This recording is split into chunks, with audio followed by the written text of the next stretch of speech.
चलिए, जितना कन्फ्यूजन इस सवाल को लेकर है कि मुर्गी आई पहले या अंडा आया, उतना ही कन्फ्यूजन क्रिप्टो और उसके टैक्सेशन को लेकर भी है। देश में कई क्रिप्टो एक्सचेंजेस हैं और सबके काम करने के तरीके भी अलग हैं। ऐसे में सरकार किस पर टैक्स लगाए, कितना टैक्स लगाए, इसको लेकर टैक्स विभाग अभी माथापच्ची में ही जुटा हुआ है।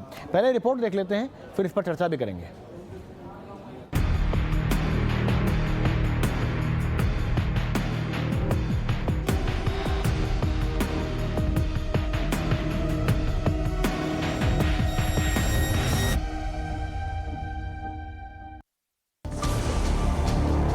क्रिप्टो इंडस्ट्री के लिए रास्ता आसान नहीं दिख रहा है। भारत या विदेश में मौजूद क्रिप्टो एक्सचेंज के बीच अगर किसी क्रिप्टो एसेट की खरीद फरोख्त हुई है तो इस पर टैक्स लगाया जा सकता है, लेकिन ये टैक्स कैसे लगेगा, इसे लेकर इनकम टैक्स डिपार्टमेंट माथापच्ची में लगा है। आईटी डिपार्टमेंट इस बात को सुलझाने में लगा है कि भारत में हुई ट्रेडिंग में क्रिप्टो करेंसी के प्रवाह को एक्सचेंज कैसे मैनेज करते हैं और क्या इस हालात में इस ट्रांजैक्शंस पर कोई जीएसटी लगाया जा सकता है। फिलहाल देश में कई क्रिप्टो एक्सचेंज ऑपरेट करते हैं, लेकिन मुट्ठी भर डीसीएक्स ने 15 करोड़ 70 लाख रुपए की टैक्स चोरी की है। क्वाइन डीसीएक्स ने पेनाल्टी ब्याज समेत 17 करोड़ 10 लाख रुपए दिए हैं। आपको बता दें कि बजट में सरकार ने बताया था कि क्रिप्टो या वर्चुअल एसेट्स के हर ट्रांजैक्शंस पर 1% टीडीएस लगेगा।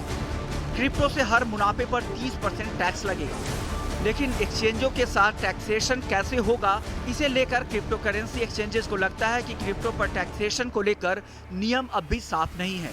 ईटी नाउ स्वदेश।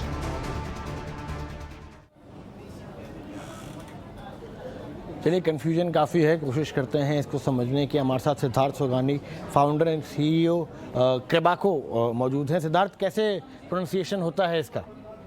क्रेबाको credit rating for exchanges, blockchains and coin offerings.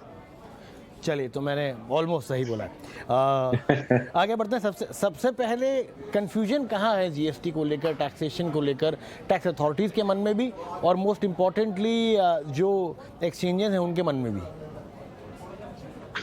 Confusion तो ऐसे कुछ अब कोई कंफ्यूजन नहीं है। गवर्नमेंट ने काफी क्लैरिफाई कर दिया है कि ये टैक्स कैसे लागू होगा, बट ये जो इम्प्लीमेंटेशन पार्ट है वहां पे इंफ्रास्ट्रक्चर के ना होने के कारण काफी एम्बिग्विटी है। मतलब नियम लागू कैसे होंगे, वो कैसे चलेगा, वो क्लैरिफिकेशन नहीं है।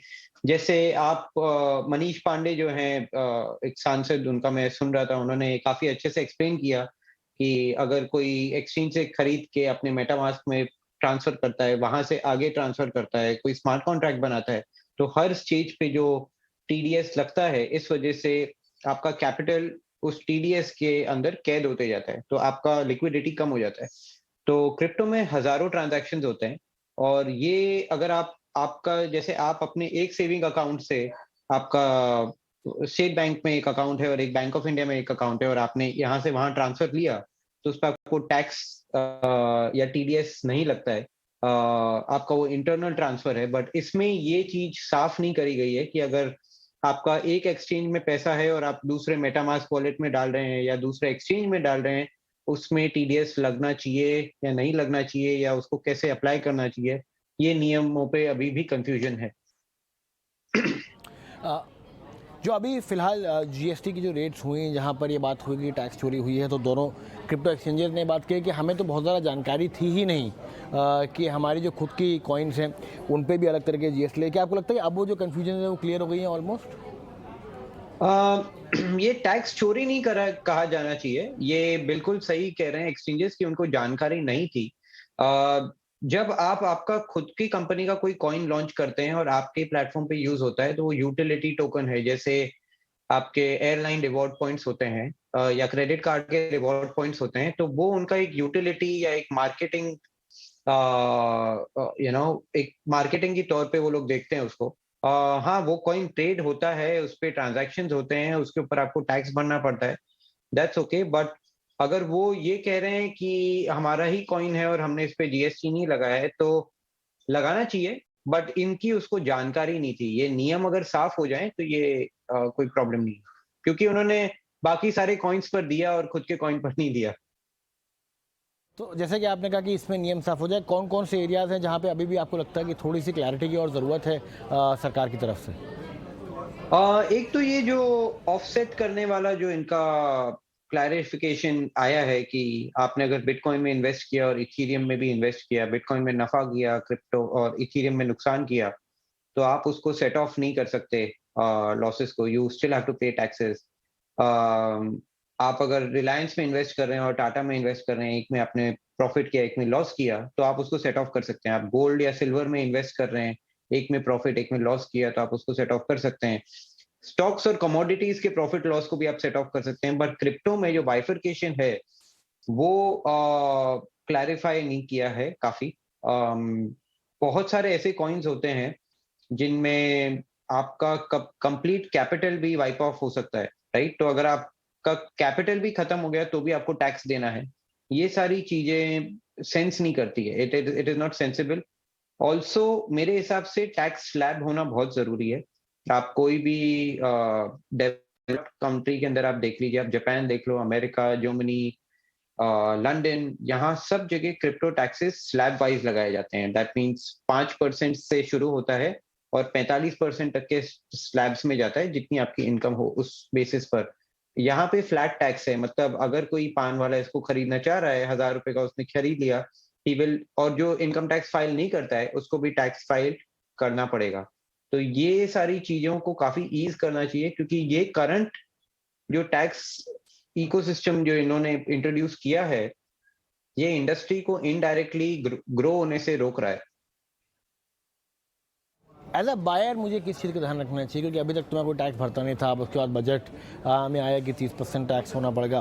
तो जब मैं एक बायर हूँ और जब मैं खरीद रहा हूँ, मुझे किन सब चीज़ों का when it comes to taxation ध्यान रखना होगा? जैसे कि आपने कहा कि आप तो थोड़ी बहुत क्लैरिटी भी आ गई है, जैसे आपने कहा पहले क्लैरिटी नहीं थी, मुझे लगता है कि एक पार्लियामेंट में क्लैरिटी आ गई है कि आप ऑफसेट नहीं कर सकते हैं प्रॉफिट और लॉस को दो अलग अलग कॉइन्स के। तो ऐसे में एज अ बायर मुझे किन किन चीज़ों का ध्यान रखना चाहिए? पहले भी टैक्स तो लगता ही था। आपके इनकम स्लैब के हिसाब से आप टैक्स आपको भरना ही था पहले भी, अगर आपको प्रॉफिट हो रहा है तो। अब वो उसको कैटेगराइज अलग कर दिया है, तो अब आपको उसका फिक्स्ड फ्लैट टैक्स भरना पड़ेगा। पहले आप स्लैब वाइज भरते थे। तो ऐसा नहीं है कि टैक्स इज अ सरप्राइज। आप अगर पहले टैक्स नहीं भर रहे थे तो दैट इज रॉन्ग। आपको टैक्स तो भरना ही है, whatever income you are getting. अभी के लिए फॉर नाउ बायर्स को ये ध्यान रखना बहुत जरूरी है, या इन्वेस्टर को रादर ये ध्यान रखना बहुत जरूरी है कि उनका पूरा ट्रांजैक्शन हिस्ट्री वो मेंटेन करें। क्योंकि अब जब आपसे कोई सवाल किया जाए तो आपके ट्रांजैक्शन रिकॉर्ड्स एकदम सही तरीके से रहें, क्योंकि इसमें आपने सपोज 100 रुपए का आपने क्रिप्टो खरीदा, तो उसके ट्रांजैक्शंस ब्रेक हो जाएंगे। कोई किसी से आपको 1 रुपए का मिलेगा, किसी से 25 रुपए का मिलेगा, किसी से 50 रुपए का मिलेगा। एक ऑर्डर के कई ट्रेड्स होते हैं, तो आपको वो पूरे एक्सेल शीट्स वगैरह, एक्सचेंजेस काफी कंप्लायंट है इंडिया वाले, आपको पूरी एक्सेल शीट्स मिल जाएगी। But it's important that you maintain withdrawals, deposit histories of crypto as well as INR, and it should all tally. चलिए, बहुत बहुत शुक्रिया हमारे साथ जुड़ने के लिए और हमारे व्यूअर्स को इस बारे में और ज़्यादा जानकारी देने के लिए। अगर स्वदेश विशेष की बात करें तो अभी के लिए इतना ही, लेकिन अपना और अपनों का ख्याल रखें और कल हम फिर लौटेंगे कुछ विशेष बातों के साथ और कुछ विशेष चर्चाओं के साथ।